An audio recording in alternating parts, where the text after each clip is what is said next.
This is the item page where everything about a single item lives. In this video, we'll read the item's details, check its stock across locations, and use the 3 actions every admin needs: changing stock, transferring items between locations, and adding the item to the restock list. At the top, we have the essentials: the item's name, its price, and its ID in our system.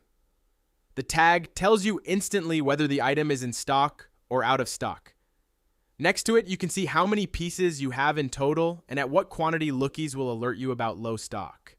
There's the product photo, and for remotes and proximity keys, a clear tag that shows whether the item is aftermarket or OEM. Scrolling down, the description tab shows the item's category and type. For some items that's obvious, but for remotes and proximity keys, it can be confusing, and this makes it clear. You'll also find the FCC ID, the part number, and more useful details about the item. Below the details, this table shows exactly how many pieces you have in each location. One item, full visibility across your vans, stores, and warehouses. Back at the top, let's switch from description to compatibility. Here you can see every vehicle this key fits. In this case, it's the Toyota Camry 2018 to 2023. For keys that fit many cars, all of them will be listed here. Now let's look at the actions. First, change stock. This opens everything you can adjust: the item's price, the low stock alert, and the quantity in every location. For this example, we'll add 1 to van 2's stock. We'll also add a note. Notes matter because every stock movement is recorded and you can follow it later in the audit log report. Then we save.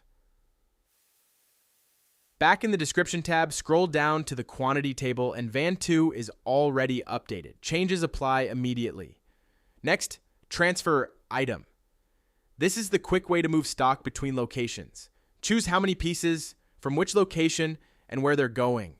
We'll move 2 pieces from the warehouse to van 3 and transfer. Scroll down, and the quantities have already moved. Last one, the Add to Restock List button at the top right. This adds the item to the list of things you want to order from your supplier. Choose the quantity and add a note for yourself if you want, like 2 fobs for Marcus's van. Click Save, and the confirmation tells us the item was added to the restock list. We'll see exactly what happens with that list in the next video.